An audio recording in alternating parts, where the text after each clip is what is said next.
भगवान को प्रसन्न करने के लिए सबसे सरल रास्ता क्या है? मंदिर जाना, सत्संग सुनना या व्रत रखना? शरणागति सबसे प्रसन्न करना।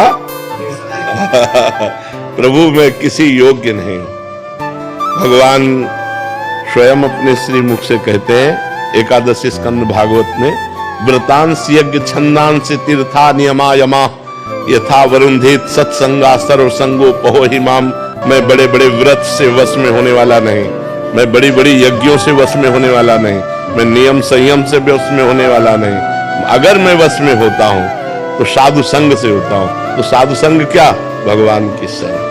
हे नाथ मैं जैसा हूं आपका हूं, यही भगवान को प्रसन्न करने का सबसे श्रेष्ठ उपाय है, क्योंकि हमारे पास और कुछ नहीं है। जैसे हम कहते हैं भगवान को भोग लगाएं, यार वो पूरी सृष्टि को पवाता है, हम उसको क्या भोग लगाएं। अब हम कहते हैं व्रत उपवास रहने इतने से क्या होने वाला है, यज्ञ करे तो उन्हीं की वस्तुओं से, दी हुई वस्तुओं से यज्ञ कर रहे। सबसे बढ़िया बात है भगवान की शरण होना। हे नाथ मैं आपका हूं, जैसा भी हूं पर आपका हूं। हमें ये दावा नहीं है कि मैं आपके लायक हूं, पर नाथ जैसा हूं आपका हूं। प्रभु मैं आपकी शरण में हूं, सबसे बढ़िया बात है। कोटि विप्र बदला गए जाहू, आए शरण तजो नहीं ताहू। भगवान का व्रत है, करोड़ों विप्रों को ब्रह्म ऋषियों के मारने का पाप लगा हो, फिर भी भगवान की शरण में आ जाओ तो भगवान अपना लेते हैं। भगवान प्रसन्न होते हैं उनकी शरण में जाने से। भगवान की शरणागति। अब शरणागति कैसे हो? फिर उसके लिए है कि प्रथम भगति संतन कर संगा, दूसरे रत्नम कथा प्रसंगा, नवधा भक्ति हृदय में धारण करो तो आत्मसमर्पण हो जाएगा। श्रवणम कीर्तनम स्मरणम विष्णुपाद सेवनम अर्चनम वंदनम दास्यम सख्य आत्मनिवेदनम। आत्मनिवेदन का मतलब होता है समर्पण। नवधा भक्ति से आत्मनिवेदन प्राप्त हो जाता है। सुकल्प पटेल जी, महाराज जी, वर्षों से मिली असफलताओं के कारण मेरा जीवन दिशाहीन हो गया है। जो भी लेता हूँ गलत ही हो जाता है। इससे आत्मविश्वास डगमगा सा गया, भय दुख अनिद्रा बढ़ गई है। देखो, जब तक हमारे पूर्व पाप नष्ट नहीं होंगे तो हम कोई भी सफलता का कार्य करेंगे तो हमें असफलता में गिरा देंगे। हम बहुत सकारात्मक सोच रखना चाहेंगे, हमें नेगेटिव सोच में पहुंचा देंगे। यह है पाप का परिणाम।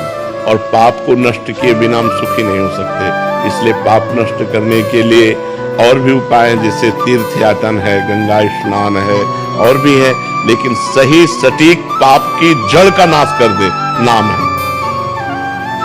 नाम संकीर्तनम यस्य सर्व पाप प्रणाशनम। आधा घंटा नाम कीर्तन करो जोर जोर से, और चलते फिरते नाम जप करो, देखो सब पॉजिटिव हो जाएगा। हम जो कह रहे हैं नाम कीर्तन करो पहले। भगवान विष्णु का भी 1000 नाम कीर्तन है शास्त्र, लेकिन आधा घंटा कोई नाम कीर्तन करो जो नाम प्रिय हो आपको। हरे कृष्ण श्री राम जय जय, जो भी राधा राधा राधा, खूब जोर जोर से भगवान नाम कीर्तन करो और चलते फिरते नाम जप करो। फिर देख लो आप उसका परिणाम, फिर आप खुद अनुभव करें। लेकिन लंबे समय तक 2-4 दिन किया और फिर पाप कर लिया, फिर 2-4 दिन किया पाप किया, वो बात नहीं है। पाप आचरण रोक करके लंबे समय तक करो तो तुम्हारे पाप नष्ट हो जाएंगे, सफलता हाथ लग जाएगी। सबको सफलता क्यों नहीं प्राप्त होती, सबको सुख प्राप्त क्यों नहीं होता, लेकिन सब लोग सुख के लिए ही कार्य करते हैं और दुख क्यों प्राप्त होता है? उसका कारण पाप है। हम पाप कर्म वर्तमान में भी करते हैं और जो भूत में पाप कर्म किए हैं वो परिणाम में आ रहे हैं, इसलिए हम असफल हो रहे हैं, दुखी हो रहे हैं, चिंतित हो रहे हैं। नाम जप करो, बहुत आनंद प्राप्त होगा, बहुत आनंद। हम कह रहे हैं लोक परलोक के सब सुख आपको प्राप्त हो जाएंगे। आप डट के नाम जप तो करो। जैसे लोग कहते हैं कि नाम जप करने से क्या खाना मिल जाएगा, तुम खाना की बात क्या करते हो? अगर भगवान का नाम जप करो तो लोक परलोक सब जगह सुख प्राप्त होता है। जहां पाप नष्ट हुए तो सुख ही सुख घेर लेता है। और अगर भाई पाप कर्म करोगे तो पुण्य के प्रताप से ये मिल जरूर सकता है, लेकिन तुम्हारा नाश हो जाएगा।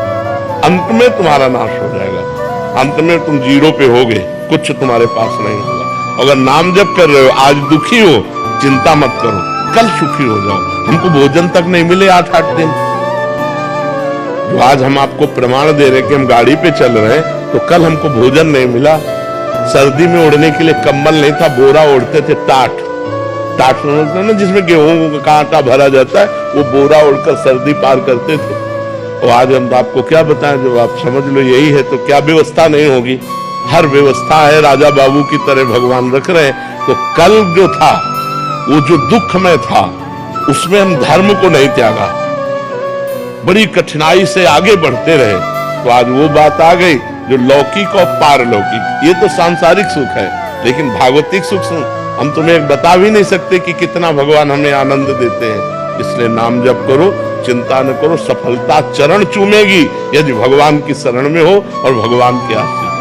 निखिल कुमार जी, राधा राधा महाराज, हरियाणा से। राधे राधे महाराज जी। महाराज जी, मैं पिछले 1.5 वर्ष से YouTube के माध्यम से आपसे जुड़ा हूँ, आपकी आज्ञा में रहकर नाम जप का प्रयास भी कर रहा हूँ।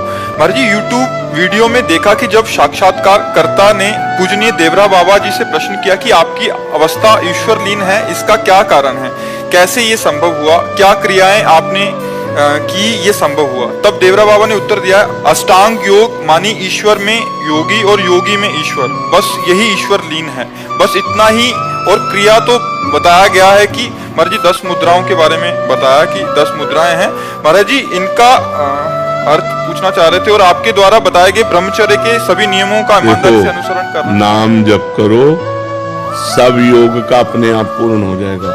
नाम योग ऐसा है, ये कुंडलनी जागृत कर देगा, ये 60 चक्रों का भेदन कर देगा, ये सब कर देगा। नाम जप में लगो। अब ऐसे शरीर नहीं कि अष्टांग योग का पालन कर सके। 3 घंटे सिद्धासन में, 3 घंटे पद्मासन में बैठना, प्राणवायु को सूक्ष्म करना, अब वो सब नहीं रह गया। कलयुगी प्राणी हो। आसन में कभी बैठे हो? आसन जानते हो? किसका प्रश्न है? आसन जानते हो? पद्मासन सिद्धासन सुना, उसके बाद शुरू किया। तो कितने मिनट बैठते हैं? 20-30 मिनट, ज्यादा से ज्यादा एकदम फटने लग जाते हैं पैर भी। 3 घंटे, तब बिना हिले डुले 3 घंटे बैठे, तब आसनों की महिमा जागृत होती है। अभी तो यम नियम, आसन, प्राणायाम, प्रत्याहार, धारणा, ध्यान, समाधि, ये तो अष्टांग योग। भैया नाम जप करो, कलयुग केवल नाम धारा, सुमिर सुमिर नर उतरे पारा। बाबा सिद्ध पुरुष थे अष्टांग योग के, देवराह बाबा अष्टांग योग के सिद्ध पुरुष थे। हम देवराह बाबा न बनना चाहें, हम देवराह बाबा की बात मान लें। तुम्हें एक बात बताए देवराह बाबा की, देवराह बाबा के श्रीमुख से निकले हुए वाक्य, जैसे 2 लकड़ियों के घर्षण से अग्नि पैदा हो जाती है, ऐसे जबान और राम नाम इसका बार बार घर्षण होते दिव्य ज्ञान अग्नि पैदा हो जाएगी। देवराह बाबा के वचन थे कि राम राम राम राम राम राम, तो दिव्य ज्ञानाग्नि पैदा हो, ज्ञान पैदा हो गया और उसी से मोक्ष प्राप्त हो जाता है। नाम जप करो बच्चा, जितना अधिक से अधिक नाम जप करोगे उतनी सदगति होगी। कलयुग केवल नाम आधारा, सुमिर सुमिर नर उतरे पारा। महाराज जी, सेवा मार्ग में संग दोष का डर रहता है और भजन मार्ग एकांतिक बहुत कठिन है, तो उसमें क्या? हाँ, सेवा को भगवान में समर्पित करते हुए कंचन कामिनी कीर्ति 3 से बच जाए तो फिर सेवा सिद्ध हो जाएगी, नहीं तो भ्रष्ट हो जाता है। जैसे व्यवहार में सेवाएं होती हैं, तो अब यहाँ भी सेवाएं हैं, तो जैसे ये लोग सेवा में हैं, तो इनको इतना कस करके रखे हैं कि ये किसी माता बहन की तरफ गंदी दृष्टि से नहीं हेर सकती, और मतलब कभी व्यवहार में अकुशलता नहीं होगी।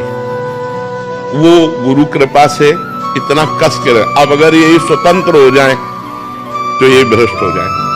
तो हमें लगता है व्यवहार में यदि हम बच सकते हैं तो अपने ऊपर कुछ कड़े शासन मतलब रखना चाहिए कि जैसे किसी माता बहन से बात करनी है तो किसी को बीच में डाल के, कंचन, कामिनी और कीर्ति, इन तीनों से हमको बचना है। कोई प्रणाम कर रहा है तो साधु वेश को प्रणाम कर रहा है, साधु वेश गुरु जी का है, आचार्य का, हमारा थोड़ी है, तो प्रणाम गुरु और आचार्य को गया। और जो रुपया आता है वो संत सेवा भगवान के लिए, मैं नौकर हूँ, स्वामी नहीं हूँ। जितना मतलब रखना, इसके बाद साधु अपनी स्वतंत्रता में रहे, नहीं तो भ्रष्ट हो जाएगा। क्योंकि आज चरित्रहीनता का बोलबाला है, चरित्रहीनता बढ़ती चली जा रही है। अगर चरित्रहीन हो गया तो फिर क्या रह गया? चरित्रहीनता नहीं होनी चाहिए किसी में भी, साधु में क्या, किसी में भी चरित्रहीनता नहीं होनी चाहिए। अगर चरित्रहीन हो तो पुरुष ही नहीं हो तो भ्रष्ट आदमी है। तो ये चीजें अपने व्यवहार में बहुत बचने की, क्योंकि व्यवहार में हमें सबसे मिलना होता है। अब जैसे सत्संग में है, ऐसे कोई किसी साधु की निंदा करने लगते तो हम फिर उसको डांटते हैं। सत्संग सुनो, सत्संग सुन के निकलो, दूर जाओ, अपने साधन में तुम लगो, साधु को भजन करने दो। वहां जाकर तुम्हें पैर पकड़ने की जरूरत क्या है? वहां जाके तुम्हें एकांत में मिलने की जरूरत क्या है? वहां जाके उसे भ्रष्ट करने की जरूरत क्या है? तुम सत्संग सुनो और दूरी बनाओ, और तुम अपने घर में भजन करो, अपनी कुटिया में भजन करो। जब सत्संग सुनने गए तो केवल सत्संग सुनो, साधु से मतलब नहीं रखना, साधु की वाणी से मतलब रखो, उसकी आज्ञा का पालन करो, कल्याण हो जाएगा। तो अपने को बहुत बच के चलना है। कलयुग है, हर चीज माया परोसेगी, पर अपने को बहुत सावधानी पूर्वक चलना है, तो ही बच सकते, नहीं तो बहुत कठिन है। बहुत गुरुजनों के शासन में रहे, साधु मंडली में रहे, और अगर कहीं एकांतिक ऐसी सेवा हो तो अपने को बचा के रखे। ये हमारा दुर्भाग्य होगा कि अगर हम ऐसे कदम रख देते, बिल्कुल नहीं। और 1 मिनट में गेम बदल जाएगा, 1 मिनट में आप फंस जाएंगे, 1 मिनट में गेम बदल जाता है। इसलिए बहुत जीवन भर इस बात से बिल्कुल ऐसे जीवन भर सतर्क, जैसे मृत्यु को देखने पर आदमी भयभीत होता है ना, ऐसे साधु को साक्षात मृत्यु मूर्तिमान समझना चाहिए स्त्री संभोग के समय में। नहीं, बिल्कुल नहीं। साधु हर बात खूब मौज से खाओ पियो मस्त घूमो, बस कंचन की याचना मत करो, कामनी का संग मत होने दो, कीर्ति को स्वीकार मत करो, भगवत प्राप्त घूम रहे हो, जीवित भगवत प्राप्त हो, जीवन मुक्त हो। और यही 3 बातें हैं, इन्हीं से बच जाना है।